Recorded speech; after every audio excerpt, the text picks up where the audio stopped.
عليكم ورحمة الله وبركاته. ازيكم يا حبايبي، عاملين ايه؟ يا رب دايما تكونوا بخير وفي اتم صحة وراحة بال يا رب العالمين. عاملين ايه وعاملين ايه في الجو الحر ده، وعاملين ايه مع قطع النور ده؟ احنا حاسين ان احنا دخلنا النار يا جماعة بالحر اللي احنا فيه ده. احنا ما شفناش الايام دي قبل كده، يعني الحر ده ما شفناهوش قبل كده. الجماعة بقى بتوع الصيف ومحبين الصيف، عجبكم اللي احنا فيه ده؟ مبسوطين يا بنات؟ افرحوا بقى وانبسطوا بالنار اللي احنا فيها دي. حرام والله العظيم كده، حرام حرام. بدل ما بيقطعوا النور، لا وزاد وغطى بيروحوا قاطعين لنا النور. يعني بدل ما بيقطعوا علينا النور يقطعوا الغاز، يوفروا وقفتنا في المطبخ في الحر ده. يعني يقطعوه في الصيف ويجيبوه لنا في الشتاء. او في الشتاء الواحد بيحب يشغل البوتاجاز كتير والفرن ويخبز بقى والكلام ده، لكن في الصيف حرام حرام. والنور يبقى قاطع ونخش نطبخ والنور قاطع، طب نروح فين بعد كده؟ يعني نشغل الكشاف ونخش نطبخ. مفيش رحمة، مفيش رحمة. والله العظيم بتصعب عليا الناس اللي حاجتها بتبوظ بسبب قطع النور ده. فعلا حاجة صعبة أوي، والأجهزة بقت غالية جدا جدا. يعني الناس مفيش حد بقى حمل ان هو يشتري جهاز تلاجة ولا ديب فريزر.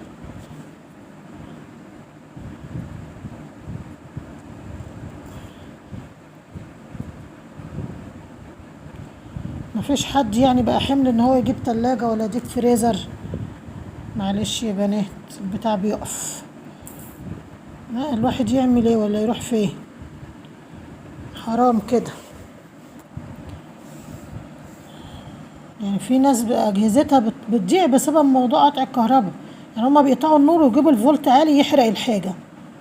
ازاي ده؟ انا مش فاهمة والله العظيم. انا حصلت معايا قبل كده من كام شهر وانا في شقتي القديمة، بس بحمد ربنا، يعني ربنا عالم بيا وبحالي، يعني ان التلاجة ما حصلهاش حاجة. بس ايه، كان النور جه، يعني النور قطع عادي زي ما بيقطع، وانا كنت حاطه الايه التليفون في الشاحن.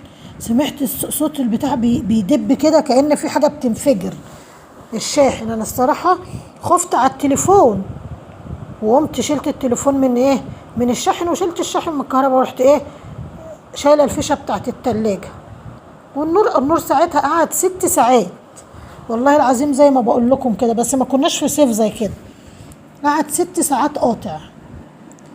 المهم بعد النور ما جه، ما جاش في بالي بقى. بفتح التلاجة شغالة منورة.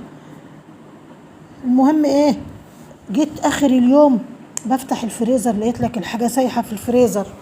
يا خرابي في ايه؟ وافتح التلاجة لقيت لك التلاجة باردة ومش مسقعة الحاجة. قلت له الحقني يا ابراهيم، الحقني، التلاجة شكلها باظت. المهم كلمنا واحد بتاع تلاجات وكده وجه شافها لنا. كرم من ربنا، الحمد لله والشكر لله، يعني ان كان فيها حاجة بسيطة جدا. بتاع التلاجات بقى قال له احمد ربنا، احمد ربنا يا عم ابراهيم. انا لسه امبارح جايلي ناس طلبتني برضو عشان اشوف الغسالة. بعد عنك يا عم ابراهيم، التلاجة بتاعتهم اتحرقت، وقعدوا يدوروا على تلاجة واشتروا تلاجة مستعملة. فحرام، المفروض يحسوا بينا اكتر من كده ويخافوا علينا. الاجهزة دلوقتي بقت غالية جدا، غالية نار. يعني الله يكون في عون الناس اللي داخلة على جواز. والله العظيم اللي بتجهز بنتها واللي بيجهز ابنه، كل حاجة بقت غالية.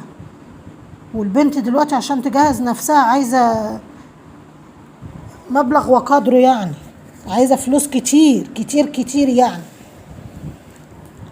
ده لو عملوا لها صدقة عشان تلم مش هتعرف تتجوز برضه. لو لموا لها من بعض كده مش هيعرفوا يجوزوها. ربنا يعين كل واحد والله معاه بنت وبنتين وتلاتة، الله يكون في عونه والله. واللي معاه 5 ربنا يعينهم يا رب عليهم. النهارده ده بقى روتين حلو كده خفيف، يعني احنا اتكلمنا شوية مع بعض. المطبخ بقى كان لا يسر عدو ولا حبيب، بأمانة يعني كان شكله لا يسر عدو ولا حبيب.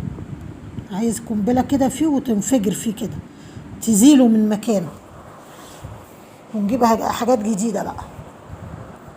لكن المنظر ده كده صعب قوي، الجو حر والواحد مبقاش مستحمل يقف في المطبخ والله بأمانة. يعني الواحد مبقاش واقف يعني الواحد بيخش بالعافية يقول لك طب خلاص ما المواعين اتوسخت هنعمل ايه؟ طيب هناكل فيه ولا نشرب فيه ايه؟ اما بتقعدي تسحبي تسحبي تسحبي وده كله بيتكوم عليك. فلازم لازم لازم هتخشي ايه؟ تخلصي المطبخ عشان تعرفي تقفي فيه. مش هقولك بقى عشان تعرفي تاكلي ولا تشربي، لا عشان تعرفي تقفي فيه.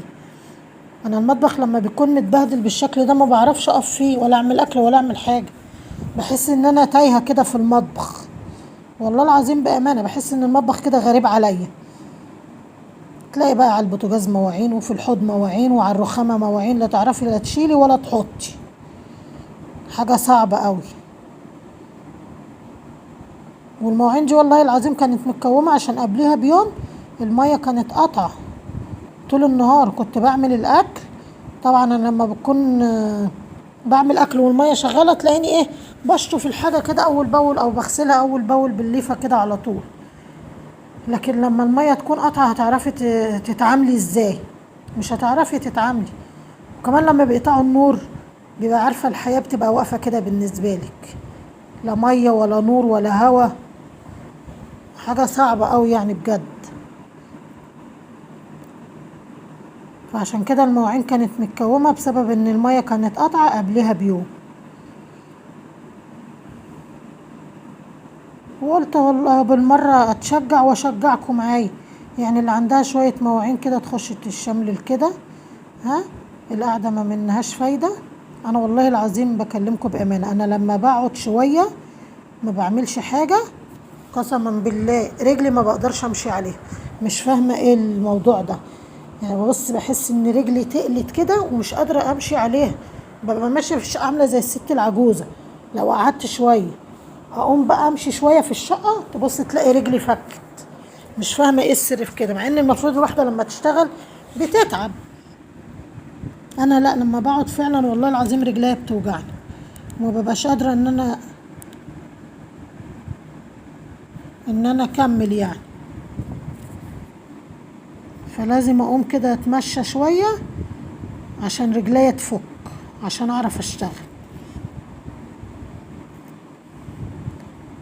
والحاجه بتخلص يعني، مش القعده ما منهاش فايده والله، كله بيتكوم علينا. واحنا طبعا ما عندناش غسالات اطباق يعني عشان هنقول لك هنكوم ونحطها فيه. الحمد لله ربنا يديم علينا صحتنا يا رب، ويديم عليكم صحتكم يا رب، ويخليكم ليا احلى اخوات. انا بشكر كل حد دخل شاف الفيديو بتاع الغسالة بتاعتي وبارك لي وفرح لي. انا بشكركم بجد من كل قلبي يعني. يا جماعة دي الغسالة دي جاية بعد 3 سنين يا جماعة، انتوا مش حاسين مش مقدرين حجم المعاناة اللي انا كنت فيها بسبب موضوع الغسيل ده. كنت باخد غسيل بقى، اغسل شوية عند اختي دي، اغسل شوية عند اختي ديت، ابعت شوية لاخت جوزي الله يبارك لها بجد والله. يعني كانت تقول لي ابعتيلي غسيل وانا احطه في الغسالة وهيتغسل. بيقولك الكلمة من الباطن تجبر الخاطر. ربنا يبارك لها يا رب. هنا بقى خلصنا شوية المواعين ودخلنا نعمل شوية مام بقى. بص مواعين واكل الحمد لله، ربنا يقوينا ويعيننا يا رب. هنا بقى نعمل ايه؟ قلت اعمل لهم شوية بيض بالبصل كده، اي حاجة ايه تسد بقهم يا جماعة. هو فعلا بجد يعني مفيش مفيش حد بياكل الا انا وجوزي. ابني طول النهار في الشغل، وابني الكبير ربنا يهنيه ويسعده يعني يتجوز بقى وفي بيته. فما فيش الا انا وايه وجوزي. وابني يا يجي ياكل بالليل يا ما ياكلش. ممكن يجيب اكل معاه ياكل كده، ممكن ياكل بره مع اصحابه. فعشان كده بعمل ايه يا دوبك على قد انا وايه وجوزي. بس برضه ببقى عامله حساب ابني، ساعتها بقى عامله الاكل يتصل عامله ايه يا ماما، اقول له عامله كذا ما يعجبوش. طب يحط امك انا اعمل لك ايه يعني. ما احنا بنعمل اللي بنقدر عليه الحمد لله. هنا بقى هنعمل شويه ايه بيض بالبصل. خرطنا البصلايه كده على ايدينا، قلت بدل ما اطلع الكبه أنا لسه غسلها اساسا يعني مش هطلعها تاني واعمل ايه واعمل فيها حرام كده يعني الرحمه. انا كنت بعمل ايه؟ كنت واقفه باين بقطع شويه قطه ولا كنت بعمل ايه؟ لا مش عارفه. وانا طولت ليه كده يا بنات؟ مش عارفه المقطع ده طول ليه كده. شكلي ما كنتش واخده بالي ان الكاميرا شغاله. بتحصل معايا كتير، بتحصل في احسن العائلات يا بنات. ونسيت ايه؟ ان انا اقصها. معلش اهو. يلا ما تاخرتش عليكم اهو. بدات تتشوح كده وتاخد لون اهو. شويه الطماطم وحطيت عليهم الملح والكمون والفلفل الاصفر.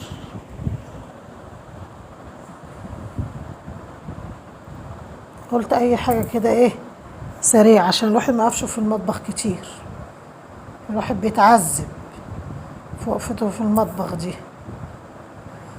الرجاله تبقى واقفه في قلب قاعده تحت المراوح ويقول لك اتاخرتي علينا في الاكل ليه؟ ما تقوم يا عم تقف وتشوف وقفه المطبخ عامله ازاي. ارحمونا بقى. هنا بحمر شويه بطاطس، بس الصراحه طلعت بطاطس مش تحمير. والله العظيم اتضايقت قوي عشان انا بحب البطاطس المحمره، ولما تطلع مش تحمير. مع اني لما اروح للراجل اقول له تحمير يقول لي تحمير، اقول له تحمير يقول لي تحمير، ما تساليش السؤال ده تاني.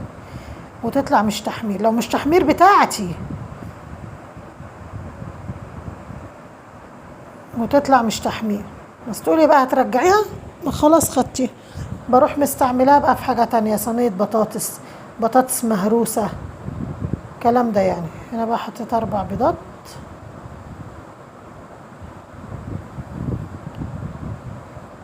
دي شكشوكه كده، بس دي الشكشوكه السريعه، غير الشكشوكه التانية برضه هبقى اعملها معاكم اللي هي ام حمص. دي بقى انا بعشقها، اللي هي الشكشوكه ام حمص دي.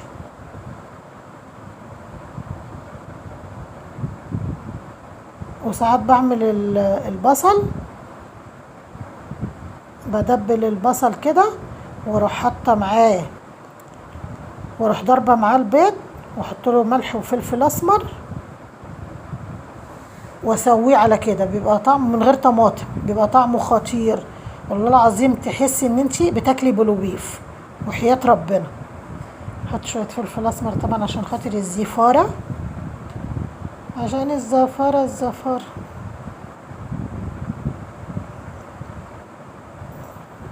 لو انا مكلفه وحاطه زيت نضيف اقول عشان خاطر ايه البطاطس تبقى حلوه بقى وما يكونش فيها حاجه. لقيتها محلونه. حسبي الله ونعم الوكيل فيهم والله. بصوا المنظر. بس حطيتها، قلت هناكلها بس بامانه ما عرفناش ناكلها. تحس ان هي محروقه، طلعت وحشه خالص. الباقيين بقى ما حطيتهمش، قلت اخليهم هسلقهم. انا كنت عامله 3 بطاطسات، عملت نصهم وشلت نصهم. قلت خليهم عشان خاطر ايه اسلقهم احسن ما اقليهم تاني. هقليهم ازاي بقى؟ الحمد لله.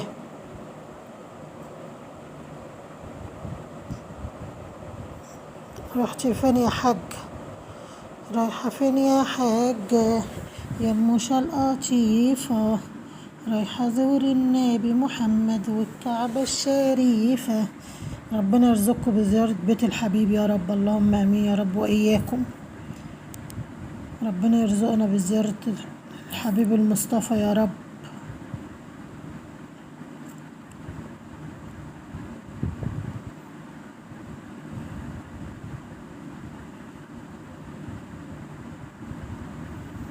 في ايه يما؟ الفيديو ده ماله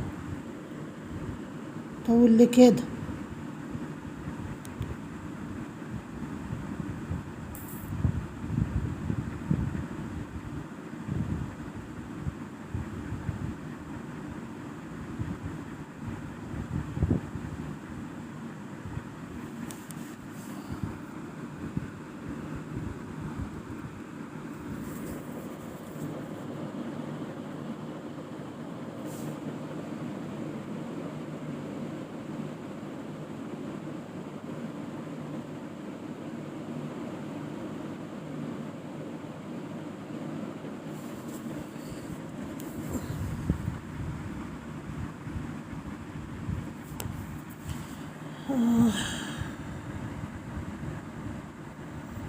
ايش. متنسوش بقى لو عجبكم الفيديو تدعموني بلايك واشتراك في القناة وتفعيل زر الجرس عشان يوصلكوا كل جديد بنزله من يوميات هند عبد العظيم.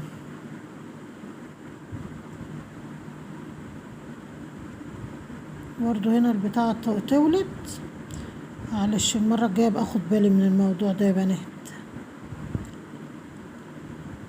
وانا بمنتج، بسيب الكاميرا شغالة وانسى ان هي شغالة وما بقصش بقى. ينفع كده؟ ينفع كده يا حاجة؟